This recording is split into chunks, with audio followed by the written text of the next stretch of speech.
Hello and welcome to the Whole Parent Podcast. So excited that you are here with me today. My name is John. I'm at Whole Parent on all of the social medias.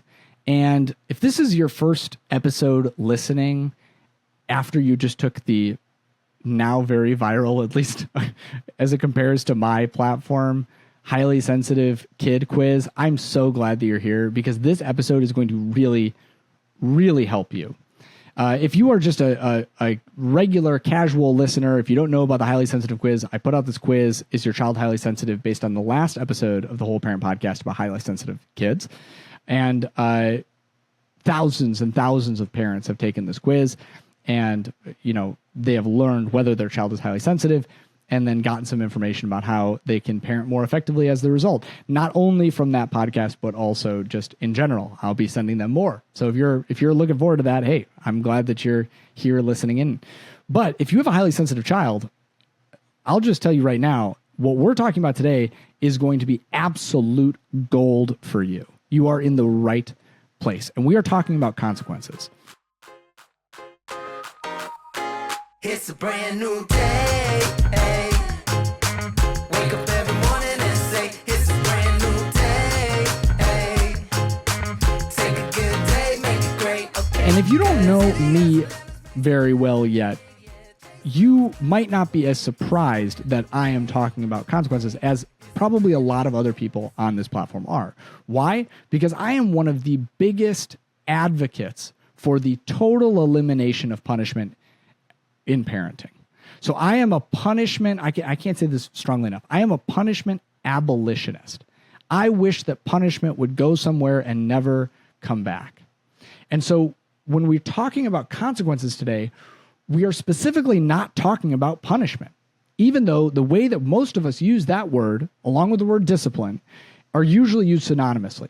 Right? We use those three words interchangeably. We say discipline, consequence, punishment. We say that those all three are the same thing. Well, they're not. Not according to me and not according to so many other amazing parenting authors and experts who have taught me this way of thinking about parenting. And so today we're going to talk about consequences. We're specifically, though, talking about collaborative consequences.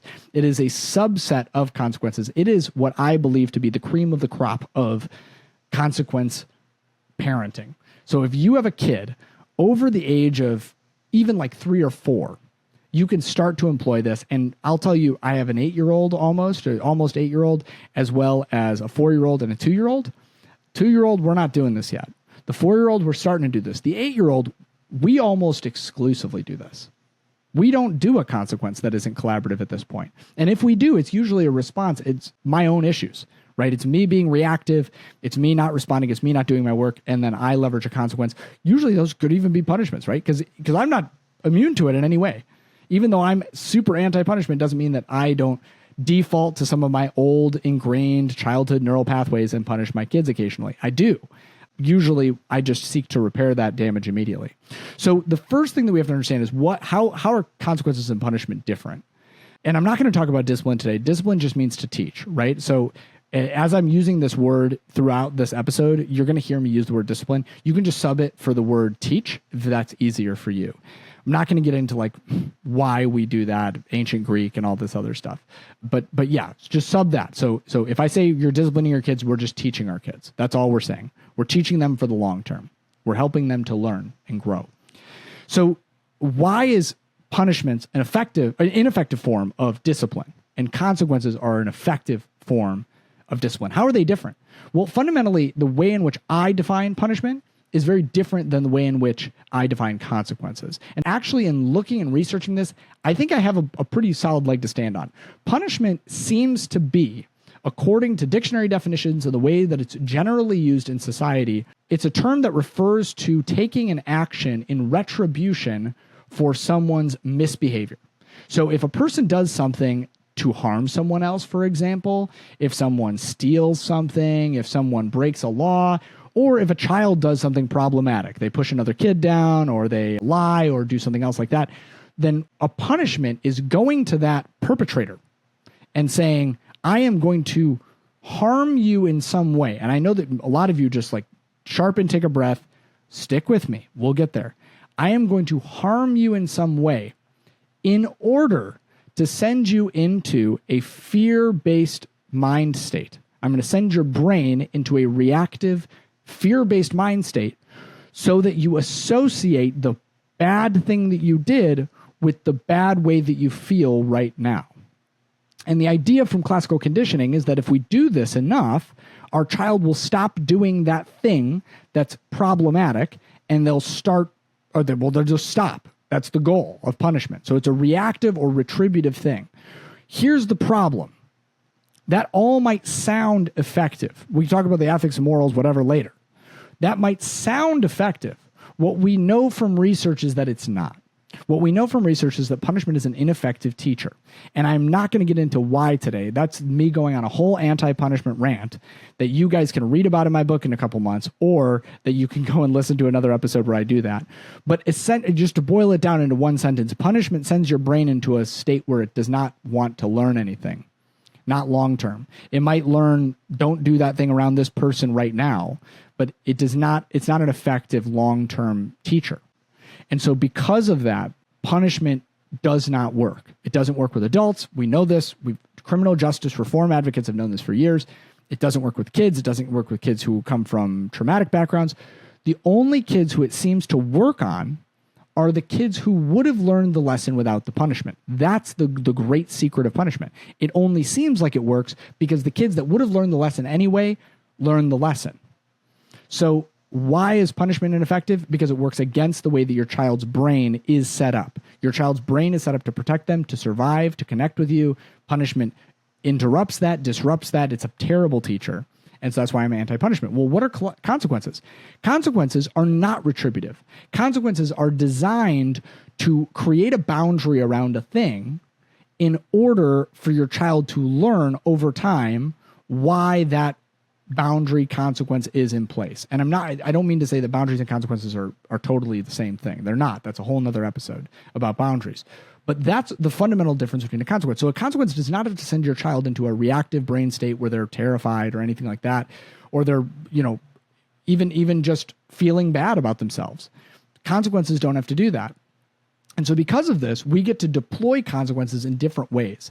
And I know I keep saying, I'm going to have another episode. I guess there's going to be a lot of episodes of this podcast, but I will do another episode about a little acronym that I developed sometime in the future about deploying consequences with younger kids, like really young kids.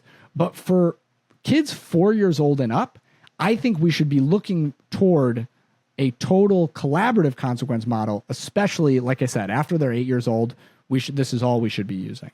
And that's very weird for me to say that, because I'm usually an advocate for not making these grand statements about this is the only way to do this, or this is the only way you should be parenting. I really think that that's how effective this is. I am such a believer that I think that basically always with a child over the age of 8, definitely with teenagers, you should be exclusively using collaborative consequences. So we've defined what punishments are. We've said that consequences are not that. Well, then what are consequences? What are collaborative consequences? Consequences are outcomes of an action. And we can choose to work with our kids, or we can choose to deploy consequences in a way that we're not working with them. Essentially, what a collaborative consequence is when your child does something that you deem to be problematic in whatever way. And there can be a lot of reasons why, right? It's not good socially. It hurts somebody else. It hurts themselves, right? They're doing something that could lead to further harm, or it's against some value set that you have as a family and you want to instill that with them.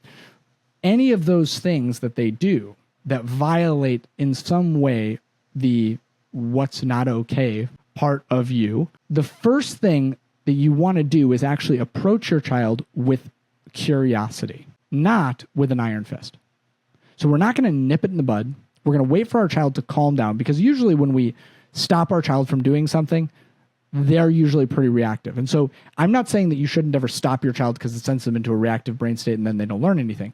What I'm saying is intentionally sending them into a reactive brain state and then trying to teach them while they're in that fight or flight limbic brain mode is ineffective. So instead, what you're going to do is you're going to wait until after the situation has neutralized, everything's calmed down, and you're going to approach your child, usually an hour later or whatever, with curiosity. You're going to say, hey, so this thing just happened. What was that about?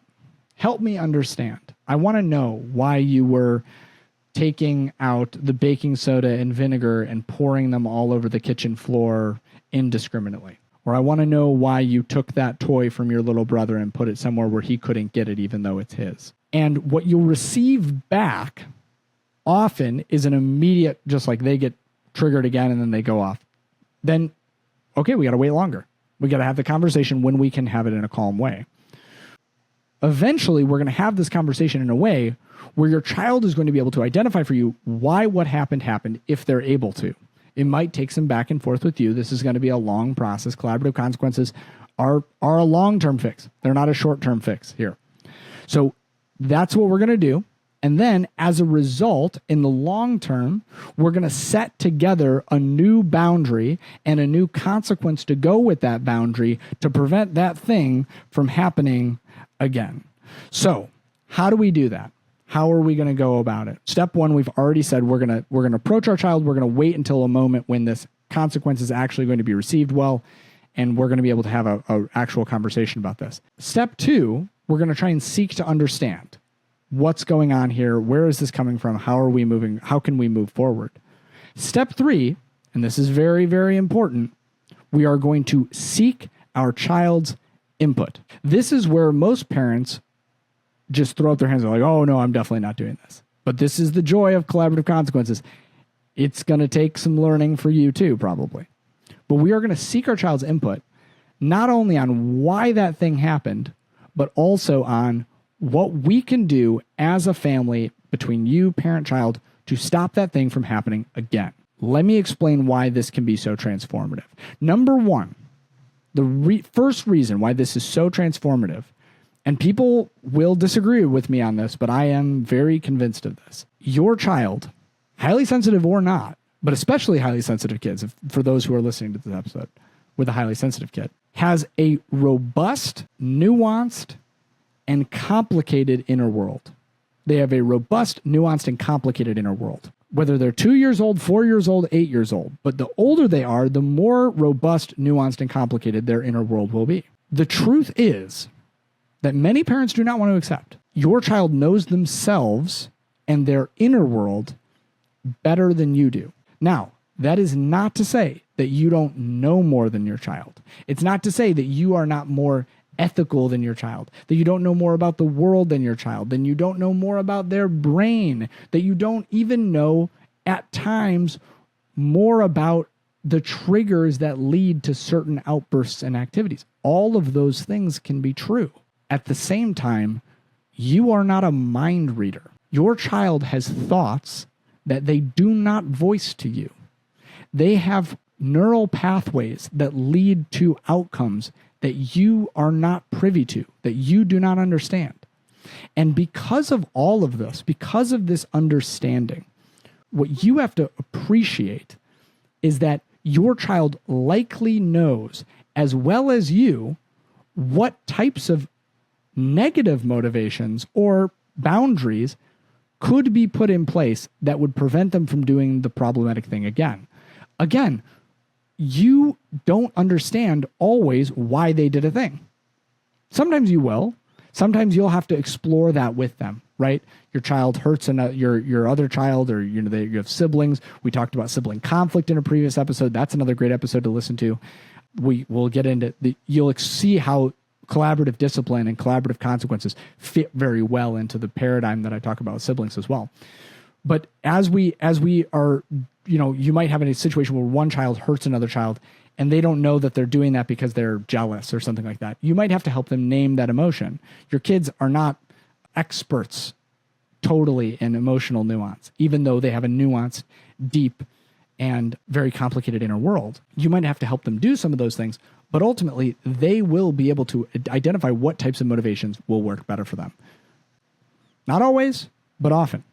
So your child knows themselves as well or better, at least as it relates to their inner world and their thought processes, as you do. And a lot of parents don't like that, but it's true. Your child has thoughts you don't know. Number 2, your child's buy-in in the process of discipline is actually more important than any of the consequences that you're going to deploy. Let me say that again. Your child's buy-in in the process of discipline and consequences is more important than any of the consequences that you would otherwise employ. What do I mean by that?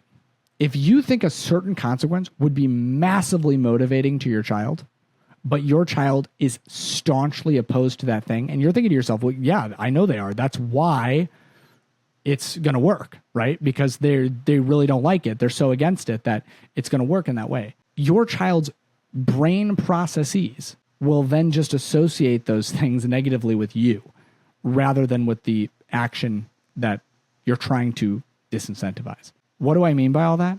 What I mean is when you get your kids buy-in the discipline process, in the collaborative consequences process, you are way more likely to get to the heart of the issue. Why? Simply because you have their buy-in. It's a brain hack.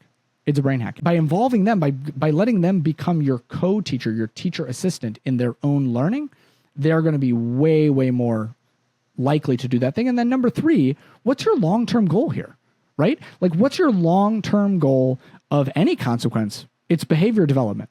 It's teaching your child to make better decisions going forward.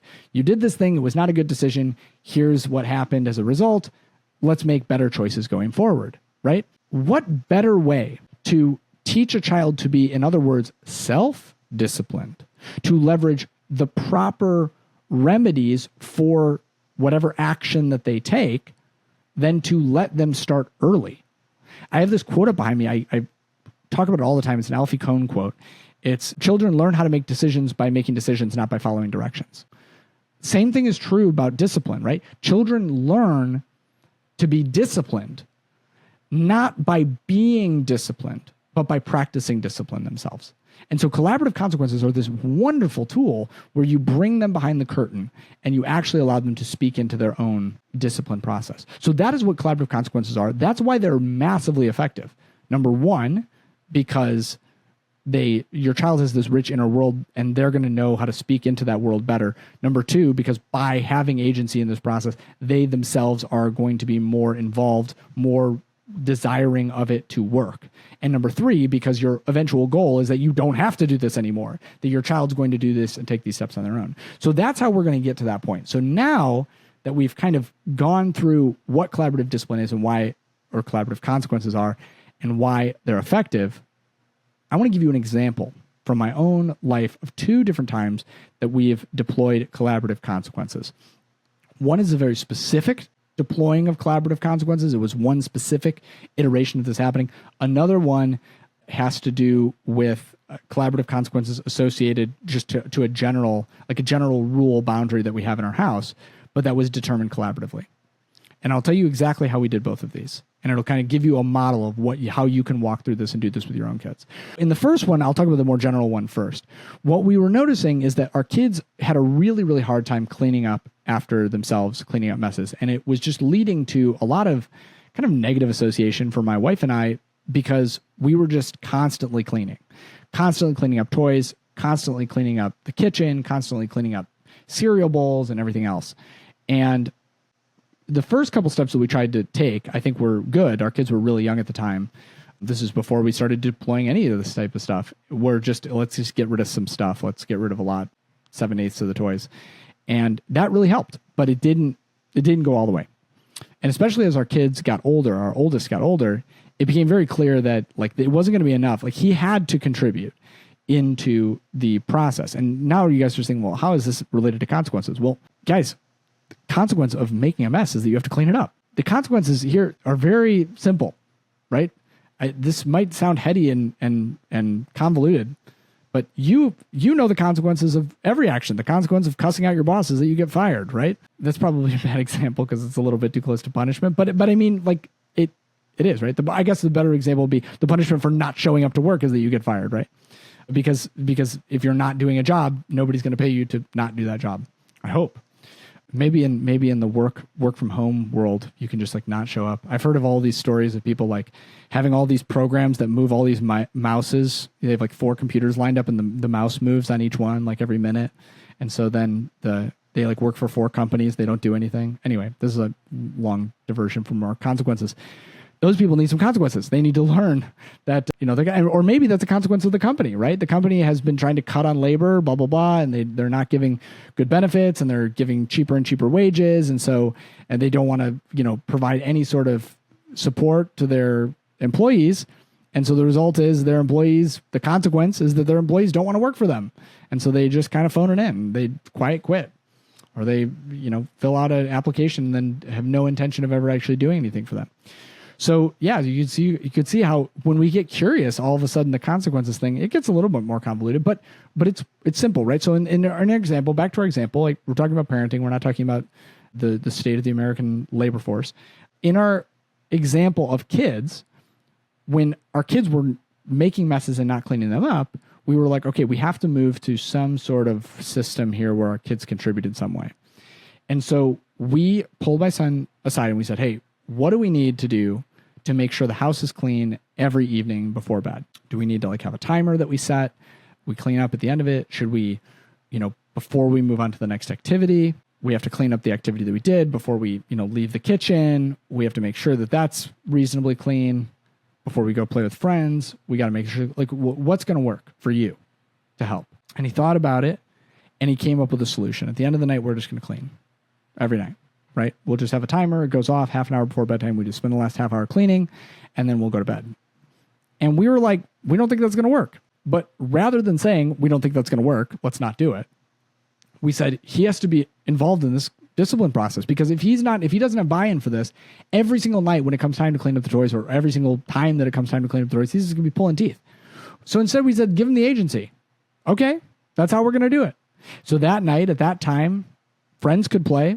Usually friends can't play during the day. They can only play in the evening. We kind of saw this coming. He didn't. Timer goes off. I think it was actually the next night. The first night it was fine. The next night it went off. And it was like, no, I really don't want to do this now. We're like, hey, but we got to do this, but we can make a different choice for tomorrow. So we held the boundary. We held the consequence that he had established. But it became he did it as fast as he possibly could. Went and played with his friends. He was very upset about it. But he wasn't upset at us. He was upset that he had not foreseen this. And so we said, okay, next time we sat down, we said, okay, that did not work. So what are we going to do instead? How are we going to keep the house clean without doing it in the way that we did yesterday? Because that didn't work. So this is the collaborative consequences process. We actually let him have buy-in. He said, well, I want you to tell me when you think would be a good time to clean, because I can never predict. I don't do well with time. So self-awareness, right? Like, not only are we teaching responsibility, not only are we teaching team values of making sure the house is clean, not are we teaching holding boundaries, we're also teaching hey, know your limitations. He's like, yeah, I don't do well with time. I don't wear a watch. Like, when do you think we should clean up? And we're like, yeah, so we should probably, before we move on to the next activity, just pick up what we're doing. And he's like, okay, but what if there is the scenario where I want to come back to it? Okay, how many times per day do you think that'll happen? Oh, that'll probably only happen once a day. Okay, well, once a day, we can leave something. But then, if we're going to go on to the next thing, and then we want to leave that too, we got to go clean up the first thing. We can't just have multiple things sitting out everywhere. Oh, I'm still using that. I'm still using that. I'm still using that. Okay? Does that seem fair to you? Oh, yeah, seems totally fair. Next day comes, playing with Legos. I'm still using these, but I want to go over here. I want to do this thing. I want to do like a combined thing.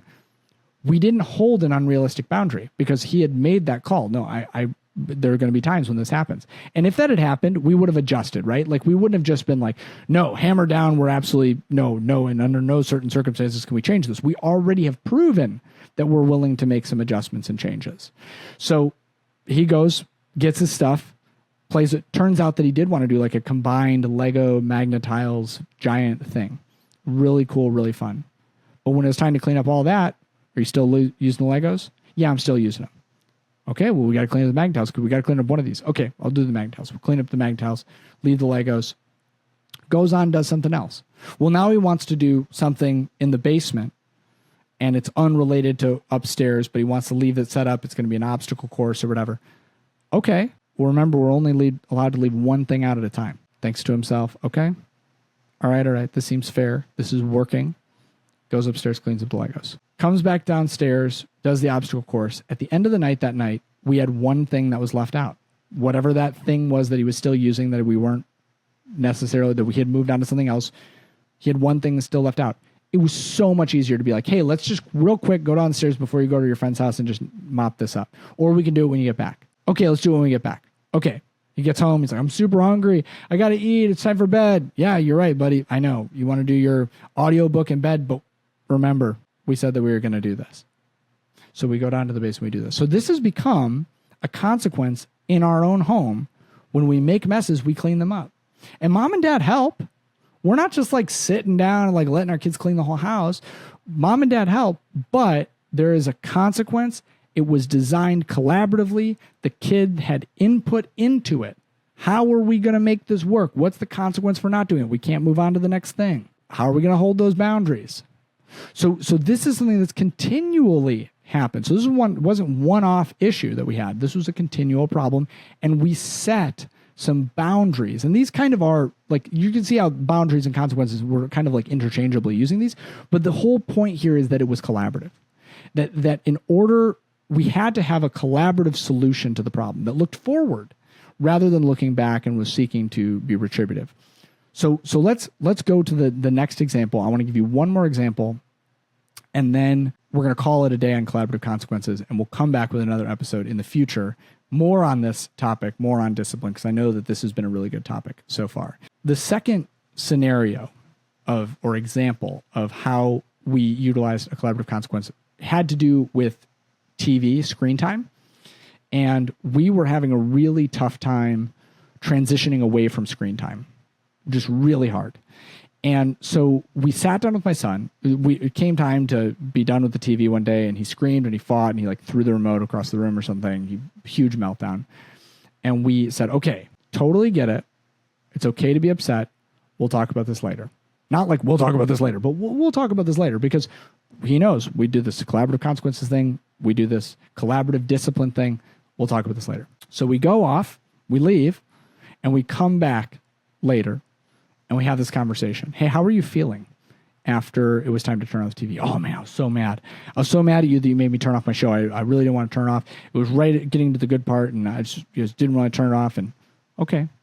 Well, what do you think would help in the future for you to turn it off when it's time to turn it off? Yeah, just let me do whatever I want all the time. That was the first thing that he said. Just let me do whatever I want all the time. Then I'll be happy. Okay, well, we can't do that. That's not a solution. So what's an alternative? Give me a 10-minute warning next time. Okay, we'll give you a 10-minute warning next time. 2 days later, same situation, screaming, kicking, fighting, after the 10-minute warning. So we give him the 10-minute warning. He's okay, yeah, that's fine. 10 minutes is up, still freaking out. So that didn't work. What do you think we should do next time? Give me a 5-minute warning, 10-minute warning, then a 5-minute warning, then off. Okay, next day, 2 days later, 3 days later, whatever. 10-minute warning, 5-minute warning. Kid gets right off. Wow, that worked. Yeah, it worked. Okay, well, what should we just do that every time? Yeah, let's do that every time. Lo and behold, a week later, we've done it for a week. It's worked. Doesn't work. Totally loses it, freaks out, doing all this stuff. All right. So it stopped working. Sometimes something works for a while, but then it stops working. So what do you think we should do if that happens again? Well, it won't happen again. I won't do that again, I promise. Yeah, we get it. We know that you don't think that you're going to do it again right now. We believe you. Believe your kids. We believe you. We know that you're not doing this on purpose. We know that you're not trying to make our lives hard. We know that you don't want to do this. So what's the consequence, though? Should we maybe like not do it the next day? Should we like put the remote somewhere? What do we got to do? Well, if I do that next time, I think I should have no TV for a month. A month? Buddy, that's a long time. What if we just do like 3 days? No, not long enough, Dad. A week. He said it like it was like the end of the world. Okay, a week. Next time that happens, we'll do a week. We'll just take the remote away. We'll put it somewhere for a week. Cool? Okay, let's do it. 3 weeks go by, 2 weeks go by, not an issue, not one. He had remembered, I don't want to lose it for a week. I set that boundary, then it happens. Eventually, goes down some YouTube rabbit hole, had just started a video after the 5-minute warning, freaks out, loses it, gets super mad, gets even more upset because he knows the consequence is coming. Take the remote away. Hey, so what are we going to do about this? We did not like pull it away and hide it in that moment. That's it. right? Like we didn't like yell anything. We just like let it be. And then the remote was gone. And he's like, where's the remote the next day? And we're like, hey buddy, remember we said a week? And I kid you not, this kid is like, yeah, I thought that would happen. Okay, I'm cool with that. Where's my Legos? Where's my blocks? Whatever. Goes off in place. Parents oftentimes call me a liar on the internet when I talk about stuff like this. They're like, no way in hell did your kid do that. Is that how it went down? That's exactly how it went down. 100%. The reason that it went down that way, though, is because he had so much buy-in in the process. And by the way, like, so many parents get to that the first day. Like, think about how much success we had before we ever had to run into that. We had like literally over a month and a half of like very few, like 2 or 3 meltdowns. And each time it was like, let's reassess the process. And maybe there was 1 or 2 interspersed in there where we didn't change the plan.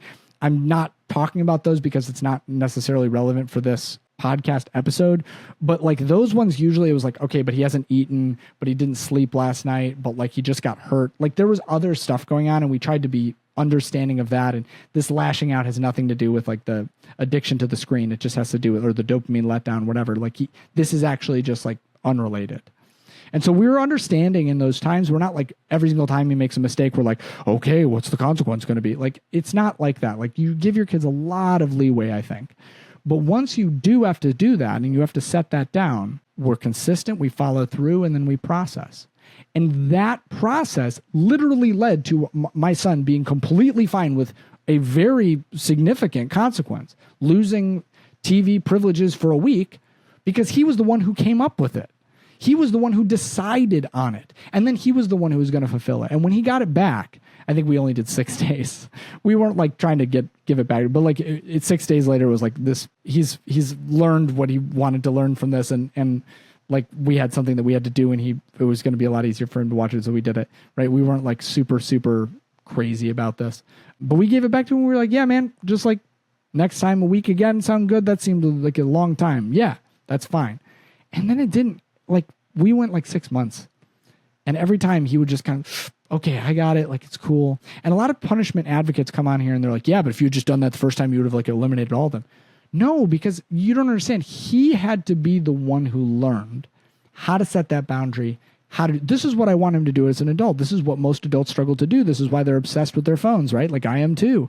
Like if I could set limits on my phone, like my son could set limits on the TV, my goodness, my life would be better. Because that, again, is the ultimate goal. So this is why collaborative consequences are so transformative. This is why they work. And if you are sitting here right now and going, this is the way I want to parent, this is the podcast for you, because this is the type of stuff we talk about. If you have a highly sensitive kid, again, the imposition of just like top-down authority does not work with highly sensitive kids. It just does not. It will not work. You bring them in on the collaborative problem-solving process, they're going to tell you there's a whole inner world going on there. They're going to make it so much easier on you. So this has been an episode of the Whole Parent Podcast. I always am supposed to say something at the end here about subscribing to the podcast. Go to the show notes. You can look at all the chapters and stuff like that. We're trying to do a much better job with the show notes now. And by we, I mean me. Whole Parent is just me, all by myself, and sometimes my wife who talks to me about it. But if you are interested in this, make sure that you're on the email list so that you can get email updates, not only about new podcasts, but also about new stuff we have going on. You'll get like a link to that highly sensitive quiz and stuff like that. Those on the email list did or will. And yeah, you can just connect. It'll be a good time. But anyway, that's been this episode. Make sure you rate and review, subscribe on Apple and Spotify. Otherwise, I'll see you in the next one. Take care.